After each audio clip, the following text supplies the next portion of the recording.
오늘 아침 뉴스의 맥을 짚어드리는 시간 뉴스연구소. 오늘도 두 분의 연구위원 함께합니다. 경향신문의 박순봉 기자 그리고 김준일 시사평론가 어서 오십시오. 안녕하세요. 예, 첫 번째 뉴스 어디로 갈까요? 윤 탄핵, 김건희 특검 동시 표결. 그러니까 내일 저녁 7시 윤석열 대통령 탄핵 표결을 진행할 때 김여사 특검법 재의결도 같이 처리하겠다 이런 거죠? 네, 그 윤석열 대통령 탄핵안이 어제 보고가 됐잖아요. 네. 그리고 24시간 이후 72시간 이내에 표결을 해야 돼서 이제 일정상으로는 오늘 아니면 내일 할 거다 이렇게 어제 방송에서 말씀드렸는데 그 시간이 내일 오후 7시로 나왔고요. 말씀하신 점이 좀 특이점입니다. 원래 김건희 여사 특검법 재표결은 원래 10일에 민주당이 할 예정이었거든요. 다음 네네. 주 화요일이었죠. 그렇죠. 근데 그 일정을 당겨가지고 토요일에 같이 하기로 이렇게 민주당이 결정을 했습니다. 왜 이렇게 한 거죠? 이건 국민의힘의 선택지를 좀 줄이겠다 이런 의도로 해석이 되는데 이 대통령 탄핵안은 재적 의원 3분의 2 이상이 찬성을 해줘야 되거든요. 근데 여기서 주목을 해야 되는 게 재적이라는 표현이에요. 네. 그러니까 전체 국회의원 300명이니까 이 중에 200명 이상이 일단 와야 되고 와서 찬성까지 눌러야지 그래야지 이제 그 가결이 된다라고 볼 수가 있는 거거든요. 즉 이 얘기는 다른 말로 하면은 200명 미만으로 오게 되면은 그냥 찬반 표결 자체가 의미가 없어지는 거죠. 그러네요. 일단 이제 그 의사 정족수 자체가 채워지지가 않은 거니까요. 네네.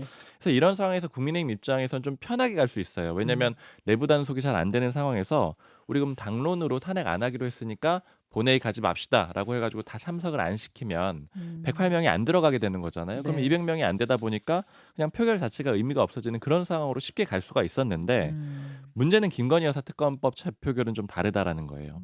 이 김여사 재표결은 재적 의원 과반이 출석을 해가지고 3분의 2 이상이 찬성을 하면 되거든요. 그렇죠. 그러니까 이제 151명 정도만 오면 그러면 그 중에 3분의 2가 찬성을 해주면 되니까 국민의힘이 안 온다고 하더라도 민주당이 그냥 쉽게 통과를 시킬 수가 있게 되는 겁니다. 그러니까 국민의힘 입장에서는 딜레마에 빠질 수밖에 없겠군요. 그렇죠. 그냥 안 오게 되면은 김여사 특검법은 통과가 되는 거고 와서 막으려고 한다고 하더라도 이게 단일 대우가 확실하게 지금 돼 있는 것이냐 여기에 대한 혼란이 있다 보니까 그렇죠. 와야 될지 말아야 될지 이런 고민이 있는 상황인 거고요. 예, 예.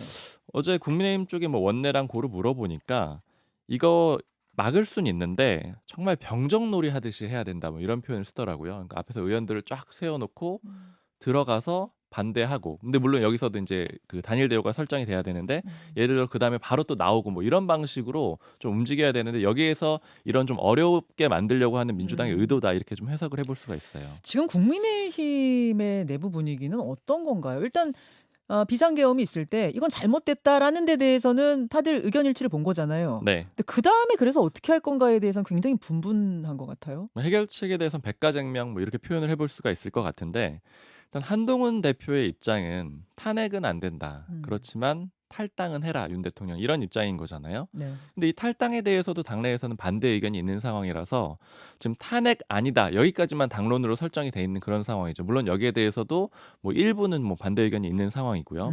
여기에 더해서 어제 국민의힘의 젊은 의원 5명이 네. 임기 단축 개헌을 하자 이렇게 제안을 했습니다. 김재섭, 김상욱, 김소희, 김혜지, 우재준 의원. 네, 스스로 소장파라고 표현을 했는데요. 세 가지를 어제 기자회견에서 제안을 했어요. 네. 일단 첫 번째는 윤 대통령 대국민 사과해야 되고 예.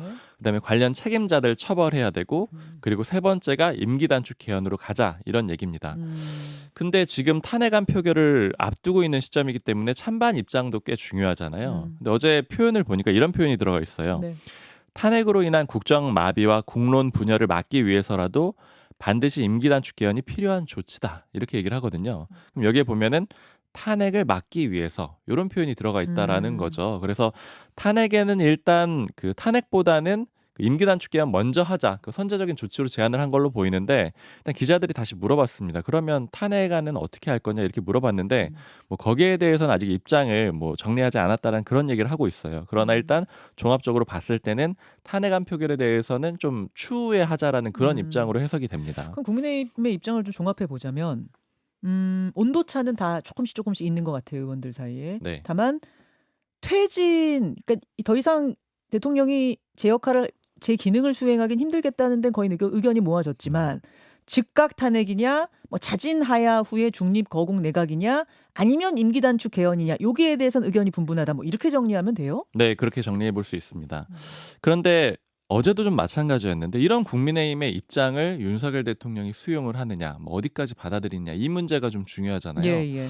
근데 어제 윤석열 대통령의 움직임을 보면은 좀 버티기에 가까운 그런 움직임을 보이고 있어요. 일단 크게 세 가지의 움직임을 정리해 볼 수가 있는데 첫 번째는 검토를 하고 있었던 대국민 담화는 안 했습니다. 그러니까요. 어제 오전에 할 거란 이야기가 나왔었는데 오전에 안 하더라고요. 오후에 하나 했는데 오후에도 끝내 안 나왔습니다. 네, 어제 오전 공지로 대통령실 공지로 오늘은 안 한다. 근데 일단 이런 공지가 나왔으니까 어제는 안 해버렸고요. 즉 이 얘기는 이제 국민의힘이 물론이고 뭐 야당에서도 지금 대국민 사과는 기본적으로 해야 된다라는 입장인데 이건 안 하고 있는 상황이라는 거죠. 예. 그 두 번째, 세 번째 어떤 일이 있었냐면 예. 그 계엄 사령관을 맡았던 박안수 육군참모 총장이 예. 사의를 표했거든요. 음. 근데 이 사의를 윤 대통령이 반려를 했고요. 그다음에 김용현 전 국방부 장관의 면직은 제거한 다음에 후임 국방부 장관 후보자도 지명을 했습니다. 이 세 가지 움직임은 어떻게 해석해야 됩니까? 대국민 담화 안 하는 건 일단은 지금 버티기로 볼 수가 있다라고 아까 말씀드렸는데 네. 지금 그제 좀 간략한 입장이 나왔잖아요. 국민의힘 지도부 만나가지고 계엄을 선포한 거는 야당의 폭거를 알리려고 한 거다. 이 입장 정도 내놓은 상황이거든요. 뭐 그 입장을 그대로 고수하고 있는 상태다. 이렇게 볼 수가 있고 네. 좀 당에서 예측이 나오는 거는 내일 탄핵안 표결이 있잖아요. 네. 그러니까 그 다음에 결과를 보고 어떤 입장을 내지 않겠느냐 이런 추정을 하고 있습니다. 그리고 박안수 총장의 사의를 반려한 거는 계엄에 문제가 없었다. 이런 입장으로 해석이 될 수밖에 없는 거예요. 왜냐하면 지금 대통령실의 기본적인 입장은 뭐 김용현 전 장관의 입장도 조금씩 나오고 있는데 법적 절차대로 한 거니까 문제가 없다라는 거잖아요. 그러면 계엄 사령관의 사의는 반려하면서 국방부 장관의 사표는 받은 건 왜요? 이거는 이제 해임은 안 시켰다라는 데 더 초점을 둬야 됩니다. 아, 국민의힘에서는 해임하라고 했는데 해임 안 시키고 사표를 받는 형식. 그렇죠. 스스로 물러나는 그런 그림을 만들어줬다라는 거고, 그다음 또 하나 측면은 어제 국방위 전체 회의가 있었잖아요. 네. 거기에 원래대로라면 김용현 전 장관이 나가야 되는데 면직을 해줌으로써 이제 그걸 명분을 삼아서 안 나가는 뭐 그런 이제 이점도 하나 챙길 수가 있었던 상황이에요. 예. 알겠습니다. 뭐 이제 살펴볼 부분들이 굉장히 많은데 일단 김주인 평론가. 네. 지금 동시 표결, 그러니까 김여사 특검법하고 탄핵을 동시 표결하면서 탄핵이 가결될 가능성. 그리고 국민의힘의 이탈표가 8표 넘길 가능성도 좀 생긴 거 아닌가? 어떻게 보세요? 시계 제로인 것 같아요. 그러니까 이게 무슨 얘기냐면 민주당 입장에서는 뭐 얘기했듯이 이제 저기 대통령 탄핵은 제적 300명 기준으로 하는 네. 거고 이제 그 김건희 특검은 제석이니까 이제 그게 완전히 다르잖아요. 그러니까 네. 그날 그러니까 안 올 수는 없어요. 아예 보이콧을 해버렸을 수도 있거든요. 만약에 대통령 탄핵만 하면은 그냥 아예 안 들어와 버릴 수도 있는데 들어올 수는 있는데 이렇게 할 수도 있는 겁니다. 예를 들면은 김건희 특검 먼저 하고 그다음에 대통령 탄핵안 이거를 처리를 하면은 김건희 특검 때는 들어와요. 아, 그리고 나가요? 예, 그런 다음에 또 다 나가요. 뭐 이렇게 할 가능성 뭐 이런 것도 배제를 할 수가 없어요. 그러니까 지금 이게 반드시 이게 뭐 그 통과될 가능성이 높아졌다, 낮아졌다 이거를 지금 말하기에는 좀 알 수가 없는 거고. 지금 중요한 거는 어쨌든 움직임이 심상치는 않다. 예, 국민의힘의 움직임이 그 소장파 지금 여러 가지 이제 어제 뭐 움직임들이 있었는데 네. 그 소장파 임기 단축 개헌 요구를 미리 네네. 한동훈 대표가 들었다라는 거예요. 근데 이제 반대를 하지 않았다. 그거에 대해서. 아, 그 5명 기자회견을 예. 막지 않았다? 그러니까 지금 한동훈 대표는 매우 어정쩡한 스탠스고 좀 곤혹스러운 거예요. 그러니까 소위 말해서 배신자 프레임에 빠지지 않기 위해 탄핵은 반대한다라고 하지만은 실제로 본인을 체포하기 위해서 네. 이 군인들이 지금 달려왔다라는 것에 대해서 매우 충격을 받은 상황이라고 합니다. 그러니까 여러모로 지금 탄핵을 찬성할 수도 없고 그렇다고 완전히 반대할 수도 없고 이런 상황인데 그래서 딜레마네요, 진짜. 딜레마인데 뭔가 자율성을 좀 본인이 영향력을 갖기 위해서 굉장히 노력을 하는데 예를 들면은 추경호 원내대표가 네. 당론으로 이거는 탄핵 반대다라고 했을 때 문제 제기를 했어요. 왜 당 대표는 이 사안에 대해서 전혀 보고받지 않고 의견 개진할 기회를 안 주느냐라고 하면서 앞으로 당론 정할 때는 당 대표한테 미리 통보하고 내 의견을 지금 들어라 이런 식으로 했으니까 그거에 불만은 있지만 그렇다고 그러면은 당론 아니다 자유투표다 이렇게 또 말도 못해요. 그러니까 굉장히 지금 어정쩡한 상황인 것 그게 같아요. 이른바 이제 배신자 프레임에 빠질까봐. 뭐 유승민 트라우마 이런 것들이 아직도 있는 거죠? 아니 또 당 이제 안에? 있는 거죠. 그리고 아직도 여전히 국힘 다수는 어쨌든 친윤들이고 지금 대통령을 뭐 옹호하자 뭐 이런 분위기가 있으니 더 그런 것 같습니다. 오늘 그래서 한동훈 대표가 상임 고문단도 만나서 수습책을 대책을 논의를 하고요. 네. 추경호 원내대표는 4선 이상 중진을 재소집해가지고 또 이제 얘기를 한다라고 합니다. 그러니까 오늘 어떤 이야기들이 나오는지가 좀 되게 중요해진 것 같아요. 자, 잠시 후 2부에는요. 국민의힘 정광재 대변인 연결을 하거든요. 제가 지금 나왔던 질문들 있잖아요. 계엄에 대해서는 분명히 반대하고 뭐 당에서도 비판 입장을 냈는데 탄핵은 찬성하기 어렵다는 이유는 뭔지 직접 듣겠습니다. 두 번째로 갑니다. 계엄 선관위 미스터리. 그러니까 계엄을 선포한 후에 계엄군 병력이 국회로 간 건 우리가 다 알고 있었어요. 근데 알고 보니까 선관위로도 한 부대가 갔더라. 더 먼저 더 많은 인원이 갔더라. 이게 지금 드러난 겁니다. 네. 그리고 굉장히 의아해요. 좀 풀리고 있습니까? 네, 지금 뭐 여러 가지 얘기들이 특히 김용현 전 장관의 얘기들이 공개가 되면서 예. 왜 이랬는지에 대해서는 좀 해명이 되고 있는 그런 상황인데 일단 선관위 쪽도 처음에 모르겠다라고 그렇게 얘기를 하면서도 좀 억울했던 것 같아요. 왜냐면 이제 선관위 쪽에 어떤 식으로 계엄군들이 왔는지 그 개요를 기자들한테도 공유를 했거든요. 예, 예. 내용들을 쭉 보니까 어제 그제 이제 3일이었죠. 3일 윤 대통령이 계엄령 담화를 선포한 게 예. 시작은 10시 23분이었고 10시 29분에 선언이 돼요. 음. 선언이 됐는데 그로부터 1분 뒤에 이 계엄군 선발대가 경기도 과천의 중앙선관위에 진입을 합니다. 네. 그러니까 굉장히 미리 준비를 많이 했고 빨리 도착했다라고 알 수가 있죠. 그리고 5명 당직자의 휴대전화를 압수했거든요. 휴대전화를. 이거는 이제 국회에서 했던 조치보다도 훨씬 더 강했다라고 볼 수 있죠. 물론 이제 국회에서는 저항이 강했기 때문에 이런 조치를 못했을 수도 있습니다. 음. 그래서 종합적으로 이 선관위하고 그 다음에 뭐 여론조사 심의위원회 이런 것들에 종합적으로 투입한 계엄군이 297명이거든요. 297명. 국회에 진입한 계엄군이 280명 정도 되지 않았어요? 맞습니다. 그러니까 더 많이 간 거예요. 더 많이 선관위로. 보냈고 국회는 사실은 그냥 단순하게 계산을 해봐도 네. 의원만 300명이고 보좌진이 의원실별로 9명이잖아요. 예. 2,700명이 있고 이외에도 뭐 사무처 직원도 있고 다양하게 있거든요. 음. 뭐 3,000명 이상이 있는 훨씬 규모가 큰 곳을 가는데 더 적은 인원을 더 늦게 보냈다라는 거예요. 그리고 시간도 빨랐어요. 국회는 처음에 경찰들이 막아서다가 군대가 들어온 거는 11시 48분경 아닙니까? 네, 한참 늦은 거죠. 예. 그래서 왜 이렇게 선관위에 계엄군이 힘을 집중했느냐 여기에 대해서 어제 박안수 전 계엄사령관은 모른다라고 했는데 저도 이게 궁금해가지고 국민의힘 국방위 쪽에 물어보니까 추정으로 이런 얘기들을 좀 했었습니다. 그러니까 선관위에 많이 갔던 거는 결국에는 극우 유튜버들 사이에서 나오는 그 부정선거를 조사하러 보낸 게 아닌가 이런 생각이 든다 이런 추정들이 좀 있었거든요. 부정선거, 지난 총선이 부정선거였다라는 이런 뭐 일부 극우 유튜버들이 유튜브에서 하는 얘기잖아요. 그렇죠. 그리고 이 부정선거론자들, 부정선거를 주장하는 사람들은 꽤 오래전부터 있었죠. 예, 더 예. 지난 총선부터 있었었는데 이게 추정이었는데 김용현 전 장관이 어제 SBS하고 메신저로 인터뷰를 했는데 이 내용을 인정을 했습니다. 뭐라고 했느냐면 선관위 부정선거 의혹 관련 수사의 필요성을 판단하기 위해 보냈다. 이렇게 얘기를 하는 겁니다. 선관위 부정선거 의혹 관련 수사의 필요성을 판단하기 위해 선관위로 그 많은 계엄군을 보냈다. 네, 휴대폰도 압수했다. 맞습니다. 그래서 이걸 지금 국민의힘 모 관계자랑 얘기를 해보니까 이런 해석을 하던데 결국에는 지난 총선이 부정선거였다라는 거를 이런 뭐 이제 조사 내지는 뭐 수사를 통해서 증명을 한 다음에 네. 그 다음에 국회를 해산시키는 그 정당성으로 확보하려고 한 게 아니냐. 그러니까 선거 자체가 잘못됐으니까 국회 해산에서 문제가 없다. 이런 식으로 하려고 했던 게 아니냐 이렇게 좀 추정을 하고 있는 상황이고요. 그러면 또 하나 궁금한 게요.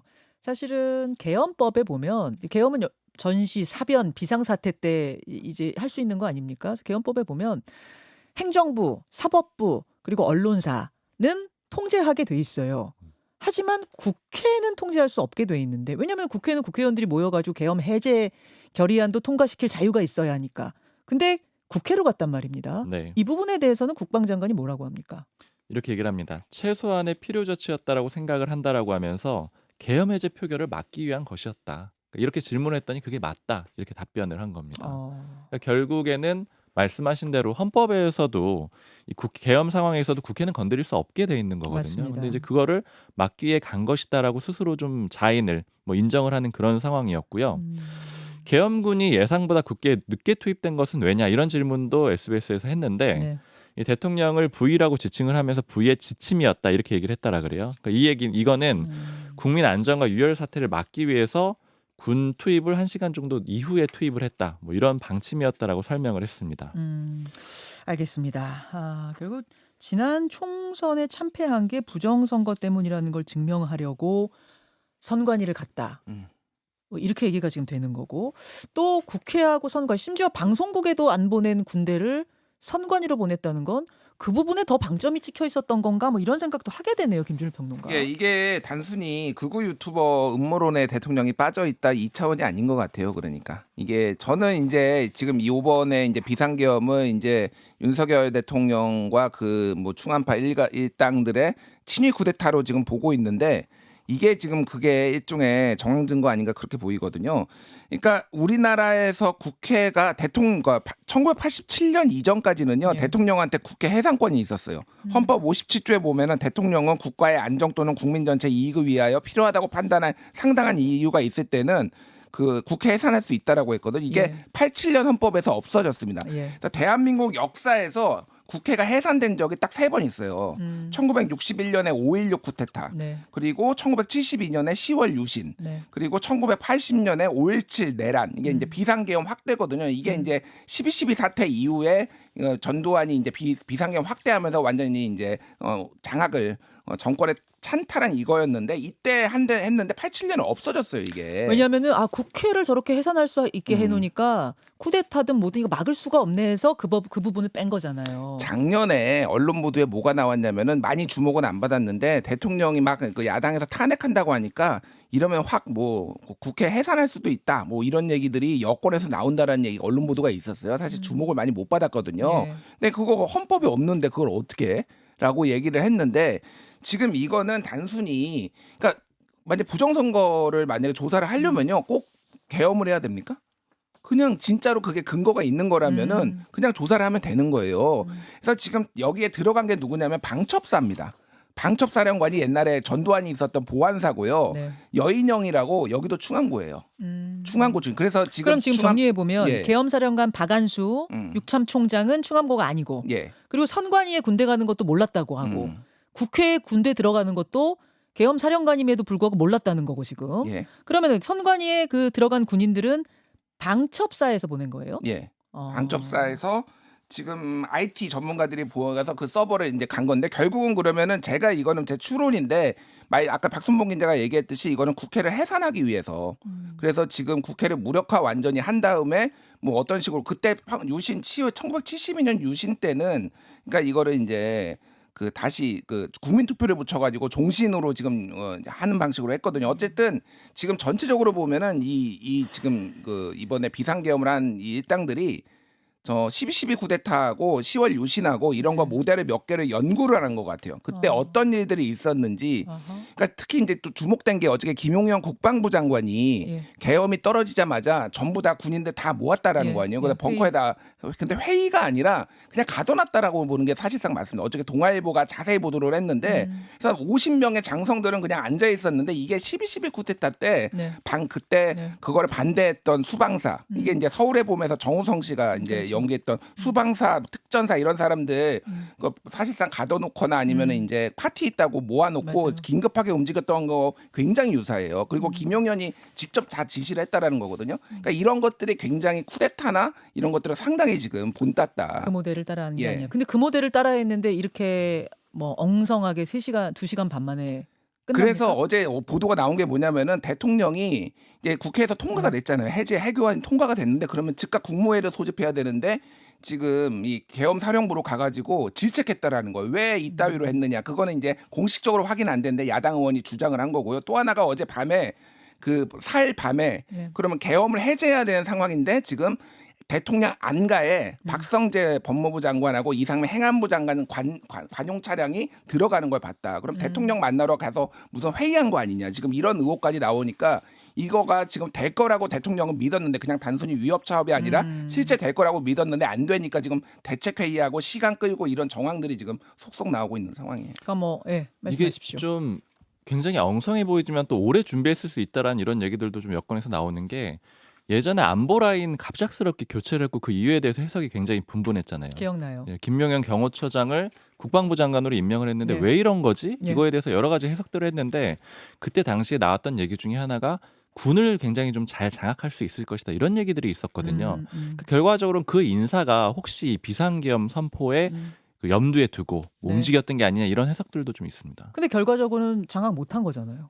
그렇죠. 예. 결과적으로 장악이 안 뭐 됐고 다행이긴 합니다만. 근데 워낙 또 극비리에 보안을 지켜가지고 움직이려고 하다 보니까 현실적으로 안 됐을 수 있는 그런 면도 있을 것 같아요. 알겠습니다. 자, 이런 미스터리들은 바로 인터뷰로 이어보겠습니다. 장성 출신이죠. 김병주 의원과 함께 좀 풀어보도록 하죠. 두 분 수고하셨습니다. 감사합니다. 김현정의 뉴스쇼는 시청자 여러분의 참여를 기다립니다. 구독과 좋아요, 댓글 잊지 않으셨죠? 알림 설정을 해두시면 평일 아침 7시 10분 실시간 라이브도 참여하실 수 있습니다.